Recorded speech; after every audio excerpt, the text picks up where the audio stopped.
Introducing our officials for this match. First referee, Mr. Rodrigo Rojas, National Referee. Second referee, Mr. Jess Villarreal, National Referee. Let's call on our starting lineup from our Lady Maroons of the University of the Philippines.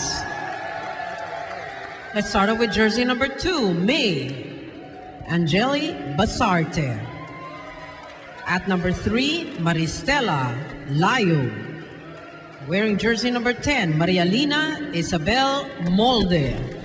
At number 11, Marian Alisa Buitre. Number 13, Justine Dorob. And at number 18, Diana May Carlos. Libero, number 12, Princess Geiser. Head coach, Mr. Jerry Yee. Calling on our Lady Radicals of the Polytechnic University of the Philippines. At number 1, Lourdes Clemente, guest player. Number 2, Eula May Alvaro. At number 5, Alondra Ilasco. Number 7, guest player Fritz Joy Gallanero. Number 8, team captain Crystal Cinderella Madrinico. Number 13, Syra Jane Romo. Libero, number 11, Rina Rebustillo. Head coach, Mr. Wendell Padilla. This is match number 9 of the preliminaries. Good luck to both teams. Well, tinawag na po starters para sa magkabilang kupunan. Again, labanan to ng magkapatid. Same uniforms. Oo, medyo malilito yata tayo dito ngayon eh. Well, of course, itong kupunan ng UP nakasungkit nga ng 1 set kontra dun sa NU. And I was just telling Mia Kalim earlier, they were able to get 1 set against NU with the Santiago sisters. Dalawang Santiago. Nadali nila yung opening set in that one. But again, nowhere else but up para sa UP. For PUP, the question is, can they get this young lady involved? Ito si Lourdes Clemente. We've seen her in action before. She is very, very good. In fact, national team player yan. Sumama na yan sa ating Asian Seniors competition in China. So it's just a matter of, probably creating opportunities for her para maka-atake siya. We all know center attacker, and ang importante sa isang sentro talaga yung may magandang pasa para mabigyan siya ng kanyang mga quick attacks. And there's Syra Romo getting us off. For Syra Romo played well sa kanilang pagkatalo kontra sa Arellano University. So again, sa UP, parading a total of 7 freshmen in their lineup. PUP also on the rebuild dito. Basarte getting the start today at setter. And that is a simple drop from Justine Dorob. A young lady out of Cebu. So Dorob now back to serve. Sharp serve there, fielded there by PUP. Here's Alvaro. Pia Geiser gets to that one. Basarte on the back set ngayon. Papunta kay Diana Carlos. So Carlos now makes it a 2-1 lead para sa UP. I guess si Coach Jerry, alam naman natin na he goes all over the country to look for the best players na hindi nahanap ng mga ibang programa. And salamat sa PLDT Home Ultera, the Ultra Fast LTE for a happy family with speeds of up to 10 Mbps, monthly internet for as low as 999 pesos. Clemente, discovery naman ni Sammy Akailar. A free ball given by UP. Clemente now, set up for Syra Romo. Basarte, sending it across. Ang tira that time, galing kay Molde, is good. So Isa Molde, getting things going para sa kanyang opensa. And now off to serve, Maristela Layug. Very long young lady. Oh, that time a little bit of a traffic jam para kay Romo. Good play from UP. That's Carlos. That's actually Buitre. Buitre, sorry. Getting that one done. Walang dumepensa para sa PUP. 4-2 for the Lady Maroons. Isipin mo, no? This girl is like what? 16, 17. Ito si Pero Layo. ang haba. Ang haba. Tatangkad pa yan. That's right. Alvaro on the push. Basarte, the rookie, trying to get it through to Carlos. And Carlos pushes it across at nagulat doon si Rina Rebostillo.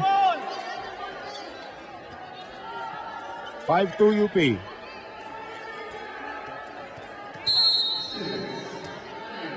Sa TV, akala nyo normal lang, ano? Yeah, pero pag once na nakita mo na siya, lalo na sa personal talaga. Ang haba.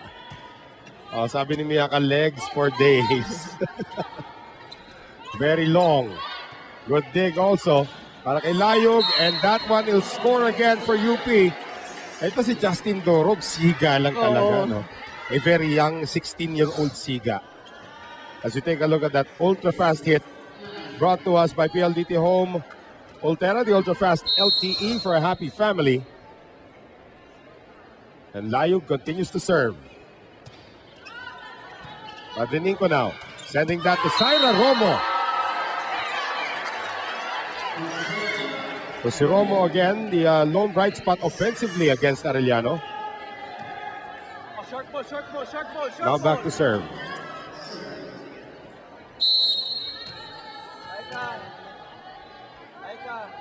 Romo sort of reminds you of another player na ganyan din yung hugis ng katawan. Si name escapes right now, si Janine Marciano. Yeah. Batak na batak din payat pero batak eh.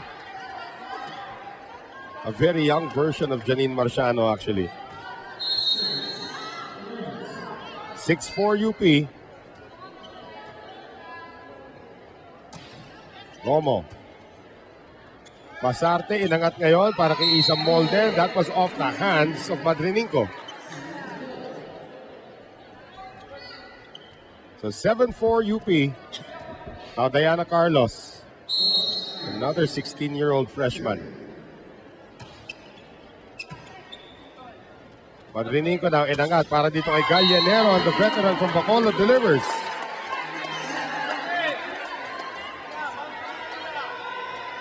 (7-5) for the University of the Philippines.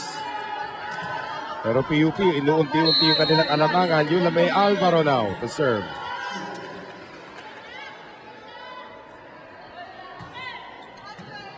Goes outside. Tatlong abante po dito na University of the Philippines sa ating first set, 8-5, and we will be right back. Stay with us.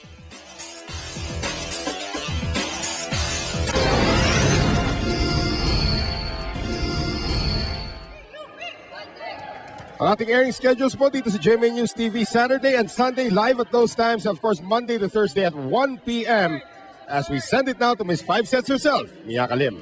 Maraming salamat, Noel. Alam mo, kanina kausap ko itong si Coach Jerry of UP at sabi nga niya, mahirap naman daw talagang mag-hope na mananalo sila against NU. Pero sabi niya, actually, after that game, they were just glad na hindi sila masyadong nabugbog. And as a matter of fact, madami rin sila natutunan as a team during that game na kailangan daw matranslate nila in today's game. First, dyan is yung i-control nila yung first ball para daw maka-execute sila because no doubt they have the talent. It's just that kailangan daw yung reception nila mas maayos. And second is yung patience because of course they're fielding in at least 7 rookies in this conference kaya medyo madali daw silang mo-frustrate and suma total daw nun talagang nahuhulog yung momentum nila pag na-frustrate. Balik sa inyo. Well, again, going back to that matchup against NU, we have this long rally muna. Justin Dorog trying to get it done. Madrininko getting it across. Buhay pa rin po ang bola rito. Basarte, Buitre trying to get that across. Madrininko is still there.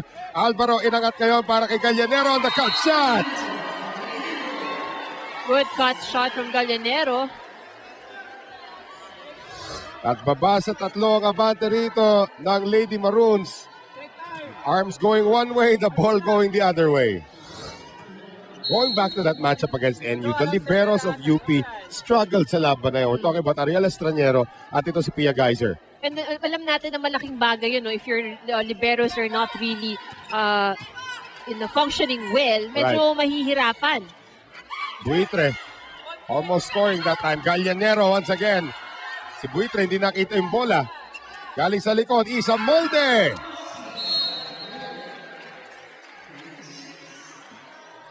So So Molde giving UP the 4-point lead once again. And if it's Fun Family Pizza, it's gotta be Shakey's. Marian Buitre. The reception is a little long at sabi ni Layog, thank you very much. Tumatangkad pa yata itong batang to, no? I would say so kasi ilang taon lang naman siya eh. Kagaya nga nasabi ko, usually pagka yung nagyan, like you're an athlete, minsan nababata ka pa lalo Exactly. She's about 5'10 already right now. Isipin mo yan kung nandyan na sila Cathy Bersola. Diba nandyan na yung very palo tall na naman lineup ni Nicole Chamson. Of course, you have Layug still in there. But again, UP will have to recover from the loss of Angeli Araneta. Oh yeah. I mean, she was the binder of the team for a very long time. 12-6 ngayon for the Lady Maroons. Basarte, Layug. Palo ngayon dito galing kay Gallinero. Basarte try to get that one across. Habol naman si Rebustillo. Gallinero gets it across. Basarte ngayon. Iniwan for the running attack for Layug which goes long. That's gonna be an interesting matchup, of course. Clemente versus Layug. Also sa harapan. Although Clemente is obviously the taller player. And the more experienced more one. experienced one. Pero hindi pa rin nagmamanifest eh. Yeah, she's been quiet again so far. Oh, Good service ace! And again, si Gallinero. Ginamit ang kanyang pagka-veterano, Fritz Joy Gallinero, formerly of course of the University of St. LaSalle, who did see action here a few years ago. If I'm not mistaken, about 4 years ago na yata yun. Part of that powerhouse St. LaSalle squad that actually won the bronze medal here. The first and only provincial team to actually podium dito sa Shakey's V-League. 13-8 ngayon on another hitting error kontra sa PUP. And now up to serve for the Lady Maroons, May Angeli Basarte. Change in the libero, Tenorio in for the first time para sa PUP. Basarte, nice block by Clemente. Basarte sa kabila. Sabi ni Justin Dorog, block this, Lourdes. And she was able to penetrate the blocking. Okay, hindi siya patakot kahit malaki no? Right. That's an ultra-fast spike brought to us by PLDT Home Ultera, the ultra-fast LTE for a happy family. 14-8. Sharp one this time coming from Basarte. At hindi na itawid yan ni Gallinero.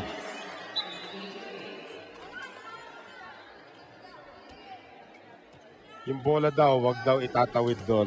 Eh, medyo protocol naman yun eh. Yeah. Wag daw dadalhin sa court ng kalaban. That's right. Dapat sa gilid eh. Right. Axel is the official outfitter of the Shakey's V-League. Clemente on the attack. Basarte now sending it to Dorog. Drag up well that time by PUP. Too near. At sabi ni Layog, sa haba kong to. Abot ko yan. 16-8. So far so good for the Lady Maroons. We'll be right back.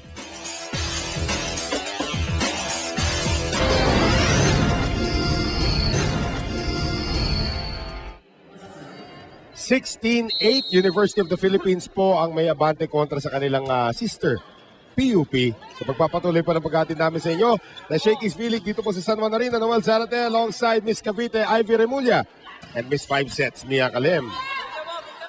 Hanggang hindi matatalo si Mia Kalim, tawag natin talaga sa kanya Yun talaga Miss 5 yung Sets. reigning title. Oo, kasi ito open conference siya yung kampiyon eh.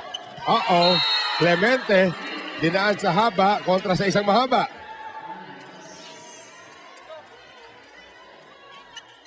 So Clemente is 6'1". Yeah, Layog is about 5'10", pero again, tatangkad pa yan, Noel eh. Tatangkad pa yan. Mahaba. Oo. Long arms and limbs. These are two very young girls. Try to make their mark in Philippine volleyball. Carlos, hindi na itawid yun. Some errors now for the Lady Maroons. But so far, it has been Molde and Dorog who's been making the points here for UP with 3 points each. Gallinero for PUP with 3 and Romo with 2. And Madrininco with the serve. Basarte. Good defense by Clemente. So lahat na sinasabi natin tungkol kay Lourdes Clemente no first game, ngayon niya Oo, pinapakita. ngayon niya pinapakita. Down to 5. Madrininco looking for a target whose name is not Ariel Estraniero. Basarte. Carlos nailusot pero binuhay naman ni Zaira Romo and Medyo Lourdes nalito yata Clemente, si oh. Clemente ron. Nakalimutan yung gano'n siya kalapit sa net. 17-11 UP. Justine Dorog. Combination on the play for Zaira Romo. Ay, ay, ay. Carlos and Geyser got their signals crossed. Again, papalit-palit na naman ng libero UP, ha? You can see there yung ginagamit na reception na specialist itong si Coach Jerry and kung sino yung ginagamit niya rin na mas effective for the dig. So, reception specialist niya si Estraniero, dig specialist niya si Geyser. Basarte, Carlos! Ganda ng play na yun. So that's a good connection with the setter and Carlos. And again, Basarte is another youngster, another freshman. That's what's impressive with this UP team kasi na alam mong lahat sila bata. Right. You know, but even if you know that they cannot really win against more senior teams, but how they play, hindi siya parang rookie eh. That's right. Palitan ng tao dito, Romo will sit down in our first look today. At itong si Micah Quintana, who started alongside Romo in that game against Arellano. But now she's back to serve. Quintana. Estraniero. Basarte. Buitre. Madrininco. Habol naman itong si Quintana. That's a cross from Ilasco. Uh-oh. Nice dig that time for the center but no second ball. Again, it is communication problems dito para sa PUP. Madrininco had the save or the dig of the day so far pero did not result in much. Joel Lai seeing her first action of the game. Vina Alinas, who actually starts for UP, seeing her first action of the game. Timeout muna para dito kay Coach Wendell Padilla. Second ball. Focus tayo, focus. Magsalita kayo. Layo pa yan Hindi puro tawa lang tayo ng tawa. Ayaw naman kumilos. Okay na enjoy yung laro, pero gawin niyo kung ano yung pinapagawa sa inyo. Gawin nyo trabaho nyo. Depensahan natin ng bola. Anong susunod? Oh. Kaya. Malay pa yan.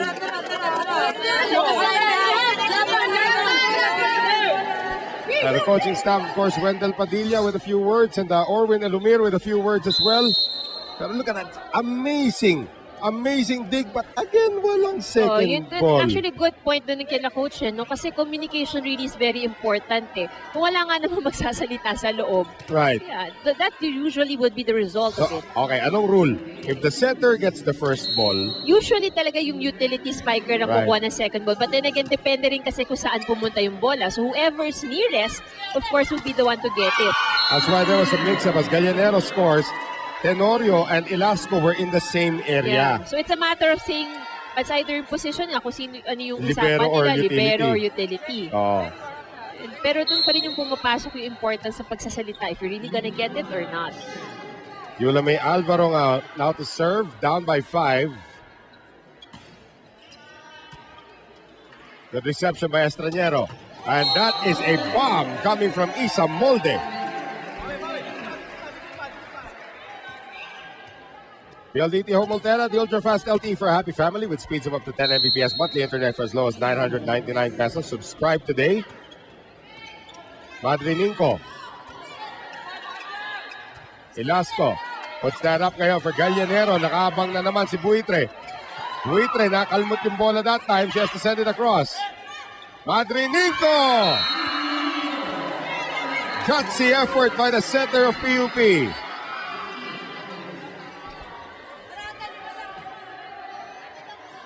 20-15. And now Alondra Ilasco to serve.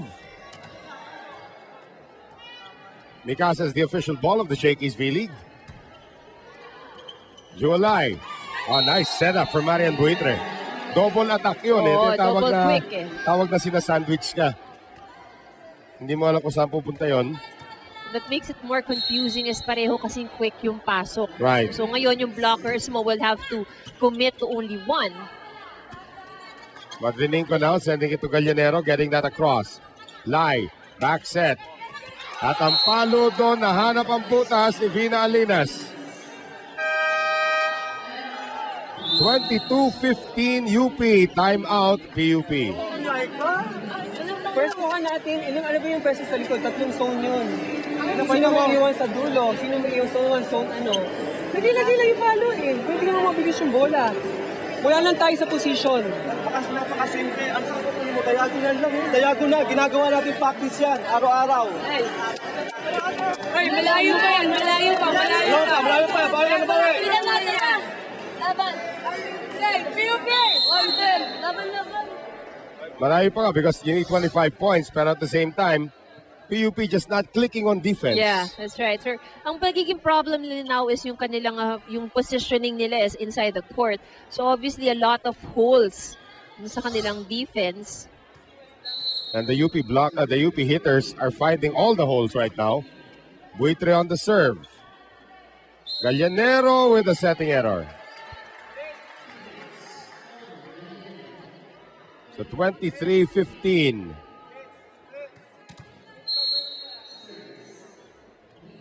Marian Buitre once again.